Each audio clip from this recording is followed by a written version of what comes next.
오늘 사사기 4장의 말씀은 이렇게 시작하고 있습니다. 에훗이 죽으니 이스라엘의 자손이 또 여호와의 목전에 악을 행하매 주님의 긍휼과 자비가 베풀어지고 이스라엘을 구원하는 그런 사사가 세워진 뒤에 평화가 임하고 그 평화 속에서 하나님께 더 깊은 곳으로 가는 것이 아니라 늘 이스라엘이 보여준 반응은 여호와의 목전에 또 악을 행하는 것이죠. 이것이 어쩌면 우리 인간의 모습인지도 모르겠습니다. 아주 솔직한 우리 인간의 모습일지 모르죠. 우리가 평화와 늘 기쁨을 소망하지만 늘 고난과 연단 가운데 삶을 보내야 하는 그런 이유가 되지 않을까 이런 생각도 듭니다. 여호와의 목전에 또다시 악을 행하는 이스라엘 민족, 그 민족이 경험하게 되는 것은 2절에 나오는 여호와께서 하솔에서 통치하는 가나안 야빈의 손에 그들을 파셨으니, 주님이 꼭 이스라엘을 벌준다는 그런 의미가 아니라 주님과 함께하는 그 생명에 의지하는 그 주님의 인도하심에 의지하지 않으면 이 가나안 땅에서 이스라엘 민족은 절대로 발을 붙일 수 없는 거죠.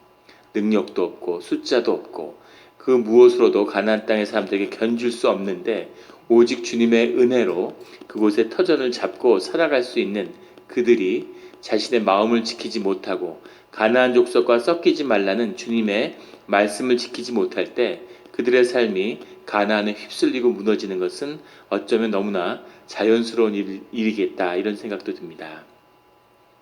늘 주님 앞에서 마음을 지키며 말씀과 명령을 지키는 우리 모두가 되기를 예수 그리스도의 이름으로 축원합니다. 2절에 여호와께서 하솔에서 통치하는 가나안 왕 야빈의 손에 그들을 파셨으니 그의 군대 장관은 하롯셋 학고임에 거주하는 시스라요. 가나안 왕 야빈이라고 하는 것은 바로나 아비멜렉처럼 어떤 특정한 사람이 아니라 그냥 가나안 왕의 호칭으로 보는 것이 적절하겠습니다. 여호수아가 가나안을 정복할 때도 가나안의 왕이 야빈이었죠. 그래서 1세기가 넘도록 왕이 한 사람일 리는 없고 가나안의 왕의 호칭이 야빈인 거죠. 마치 예굽의 왕이 바로인 것처럼 그 야빈의 손에 그들을 파셨으니, 파셨다는 것은 우리가 계속 다루는 말씀 그대로 노예로 넘겨주셨다는 겁니다. 그의 군대 장관은 하롯셋 학고임에 거주하는 시스라요. 학고임이라고 하는 고임이라는 단어가 성경에 자주 나오는데, 고임은 열국, 우리가 네이션스라고 하는 열방을 의미하는 거죠. 학은 정관사입니다. 그래서 학고임을 여기 고유명사처럼 지명같이 썼는데 이것이 지명일까 하는 문제가 있습니다. 하롯셋 학고임, 하롯셋에 거주하는 열방 민족들, 이렇게 보는 것이 더 정확하지 않을까. 그것을 다스리는 야빈의 가나안 전체의 왕인데 그 밑에 영주같이 하롯셋 지역을 다스리는 시스라가 있었다. 이렇게 보는 것이 더 정확하지 않을까 싶습니다. 그런데 3절에 보면 야빈 왕은 철병거 900대가 있어 20년 동안 이스라엘 자손을 심히 학대했으므로 이스라엘 자손이 여호와께 부르짖었더라. 주님이 이스라엘을 연단하는 과정으로 이방 민족을 쓰시는데 그 기간이 어떨 땐 20년, 어떨 땐 40년, 어떨 땐 80년이 되는 거죠. 그 차이는 바로 그들이 심히 학대했다고 하는, 주님이 쓰셨는데 그 쓰신 막대기가 너무 심하게 그 주민을 학대하고 그들이 울부짖는 거죠. 그럴 때 주님이 그 음성에 또 반응하시는 겁니다. 사랑이 있기 때문에 주님이 늘 주의 자녀들의 고통을 외면하실 수 없는 거겠죠. 이스라엘 자손이 여호와께 부르짖는 겁니다. 우리가 어려움 가운데, 고난 가운데 늘 주님께 부르짖는 우리가 되기를 예수 그리스도의 이름으로 축원합니다. 야빈 왕은 철병거 900대가 있었는데 이것은 이스라엘이 가질 수 없고 갖지 못했던 거죠. 그래서 그 철병거의 위력에 밀려서 20년 동안이나 노예 생활을 하고 있는데 거기서 벗어나지 못하고 있었다는 겁니다. 그런데 하나님께 부르짖는 기도에 응답해서 주님이 다시 그들에게 사사를 세우셨다는 거죠. 4절에 그때 라비도세 아내 여선지자 드보라가 이스라엘의 사사가 되었는데, 이스라엘 역사에 드보라가 여선지자로 사사가 되는 거죠. 선지자가 사사를 겸하는 경우도 드문데 여선지자가 이스라엘의 사사가 되었다는 것은 정말 놀라운 사건이죠. 요즘도 여성 대통령, 여성 무슨 총리가 나오면 큰 화제거리가 되는데 이 시대에 상상할 수 없는 일이죠. 그런데 주님이 함께 하심으로 그가 이스라엘의 지도자로, 사사로 이스라엘을 구원하는 자가 됐다는 겁니다. 늘 사람의 경험에, 인간의 경험에 묶이지 않는 주님의 자유하심과 주님이 세우시는 그 역사를 보게 되는 거죠. 이런 것을 주님이 한번 열어주시기 때문에 또 새로운 역사가 인간 앞에 펼쳐지는 거죠. 늘 아이들은 그냥 애새끼로 이렇게 취급받던 그 시대가 예수 그리스도가 아이들을 품으심으로 아이들같이 되지 않으면 천국에 갈 수 없다는 주님의 말씀처럼 아이가 존귀함을 얻게 되는 거죠. 여성이 존귀함을 얻게 되고 인류가 역사가 발전해 나가는 그 항상 중심에는 그 기독교의 가치가, 그 가치윤리가 주님이 함께 하시는 역사가 있었다는 것을 보게 됩니다. 큰 사건이죠. 여선지자 드보라가 이스라엘의 사사가 되었는데 이 역사가 여성의 역할을 보여주는 또 성경의 말씀 중에 아주 중요한 부분을 차지하게 되는 것, 하나님의 기쁘신 뜻이 오늘날까지도 있는 줄 믿습니다. 사사 드보라, 여선지자 드보라가 이스라엘의 사사가 되었는데 이 뜻을 깊이 받드는 늘 자유하신 주님을 만나는 우리 모두가 되기를 주의 이름으로 축원합니다. 아무도 감히 야빈과 시스라에게 대항하지 못할 때 이 하나님의 말씀을 증거하는 이 선지자였던 드보라가 사사를 겸하게 된 거죠. 5절에 그는 에브라임 산지 라마와 베델 사이 드보라의 종려나무 아래에 거주하였고, 드보라의 종려나무라고 불리는 건 종려나무 아래에서 드보라가 사사로서 재판을 주관했기 때문이죠. 재판을 주관하는 것이 사사의 평시에 사사가 하는 아주 중요한 역할이었는데 그것을 드보라가 감당했다는 겁니다. 하나님의 음성을 듣고 하나님의 순종하는 자이기 때문에 그 누구보다 주님의 공의가 드러나는 공정한 재판을 했겠죠.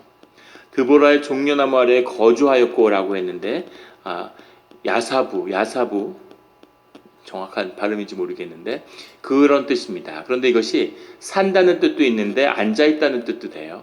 그래서 종려나무 아래에 앉아서 재판을 했다. 이게 더 정확한 뜻일 겁니다. 종려나무 아래에 살았던 것이 아니라 그 아래에서 재판을 주관하는 거죠.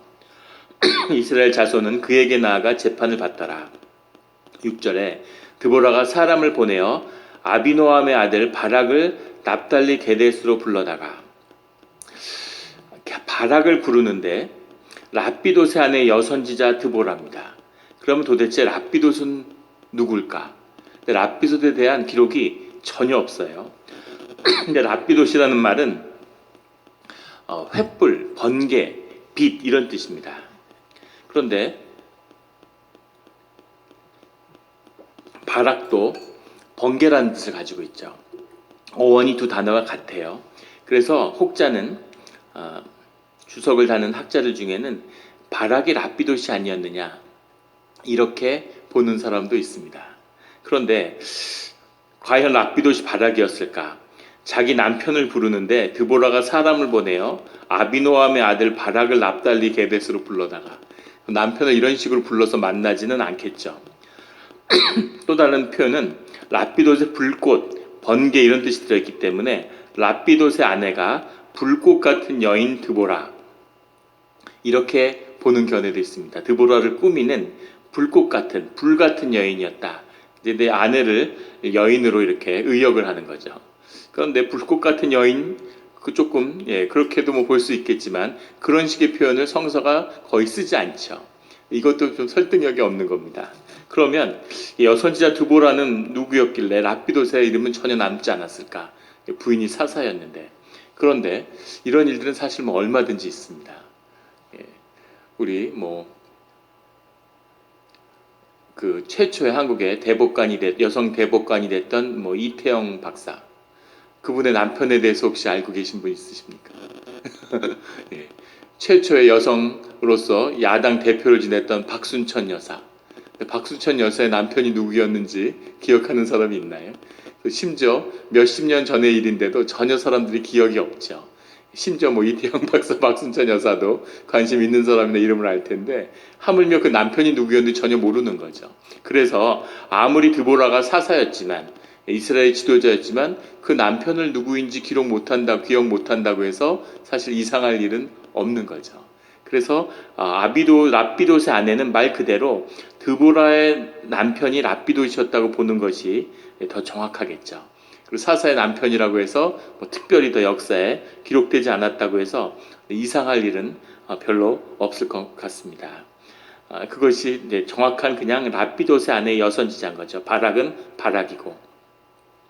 그런데 드보라가 사람을 보내서 바락을 납달리 게데스에 불러다가 그에게 이르되 이스라엘 하나님 여호와께서 이같이 명령하지 않으셨느냐? 너는 납달리 자손과 스불론 자손 10,000명을 거느리고 다볼산으로 가라.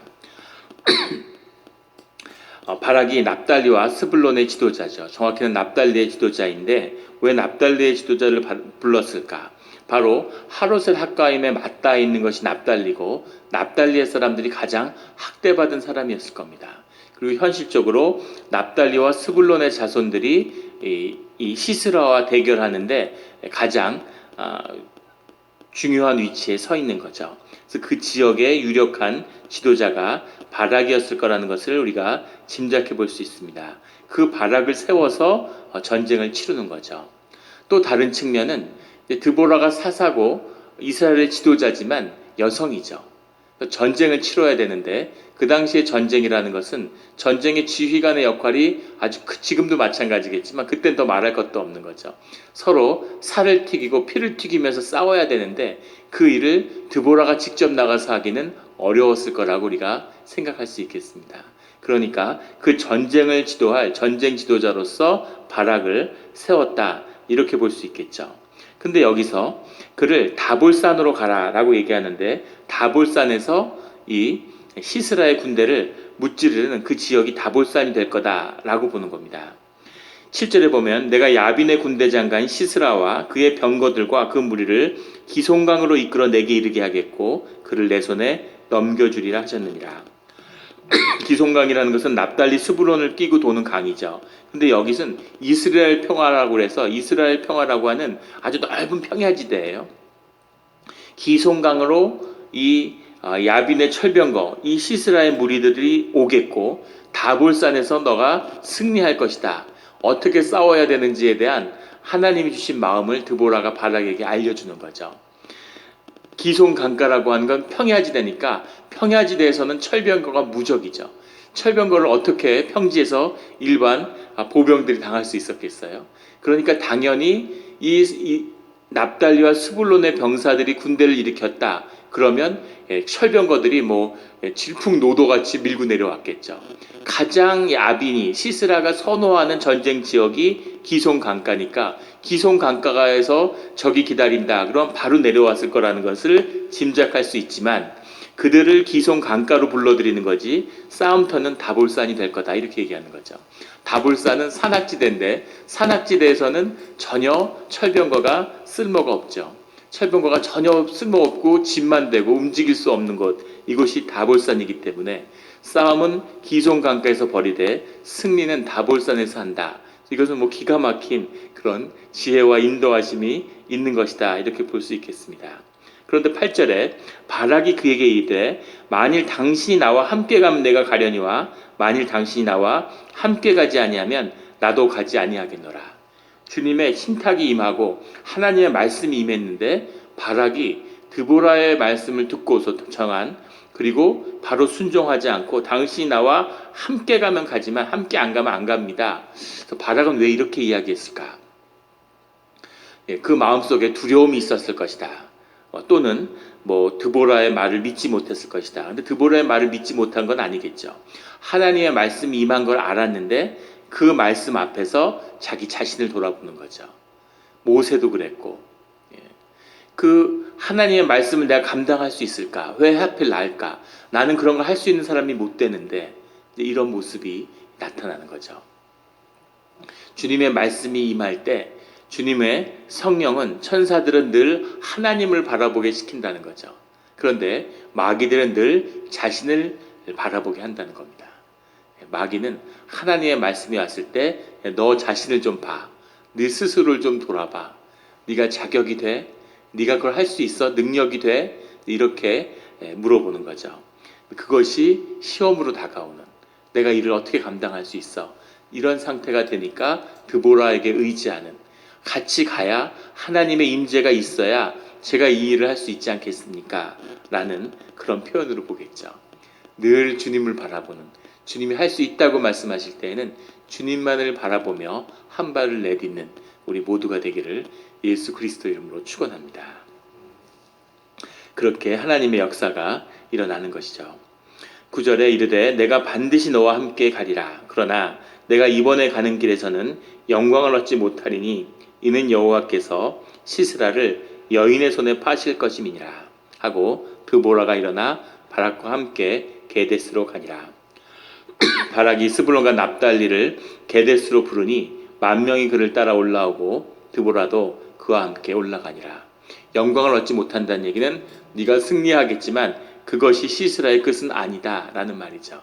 그래서 거대한 군대 장관 같지만 한 작은 여인의 손에 죽게 되는 그 일을 통해서 그 일이 하나님이 하시는 일이라는 것을, 용맹함으로 하는 것도 아니고 바락의 무슨 용맹함으로, 또 아니면 뭐 납달리와 이 스불론에 있는 사람들의 용맹함으로 이루는 일이 아니라 오직 이 일은 하나님이 이루시는 일이고, 철병거를 가지고 세상을 20년 동안 호령했는데 그 끝이 작은 여인에 의해서 목숨이 거두어지는 그런 결말을 보게 할 수 있는 것이 하나님의 능력이고 인도하심이라는 것을 보고 깨달아라 하는 거죠.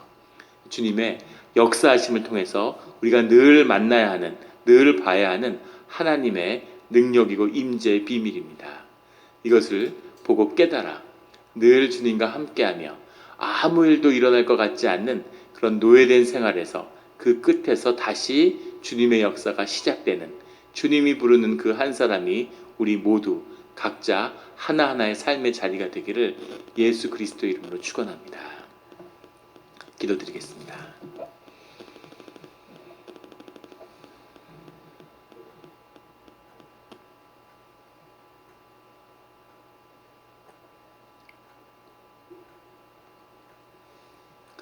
하나님 아버지 감사합니다. 우리가 일상과 매일 삶에 부대끼며 쫓기며 항상 반복되는 똑같은 일 가운데 인생에 무슨 새로운 일이 있을까? 내 삶에 무슨 새로운 일이 있을까? 이런 마음이 들 때가 있습니다. 하지만 그 삶의 자리에서 주님을 만나는 것이, 그 깊은 아무것도 없어 보이는 현상 가운데 그 밑에 주님이 함께하고 계시다는 것을 보고 만나는 우리의 신앙이 되게 하여 주시옵소서. 눈을 열어주시고 귀를 열어주셔서 주님의 말씀이 임함으로 그 말씀을 붙들고 도저히 할 수 없을 것 같은, 내가 감당할 수 없는 그 일을 향하여 주님의 이름으로 선포하고 도전하는 그런 주의 자녀의 삶의 자리가 되게 하여 주시옵소서. 주님의 권능이, 주의 자녀의 왕과 같은 권능이 우리와 함께하고 있사오니 늘 주님을 의지하며 주님의 생명이 우리 붙들림 받는 그런 삶의 자리가 되게 하여 주시옵소서.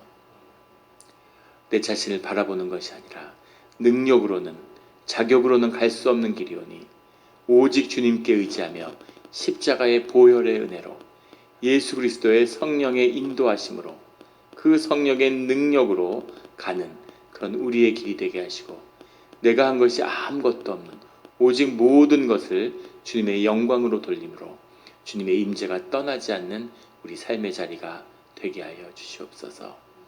감사드리며 예수 그리스도의 이름으로 기도드렸습니다.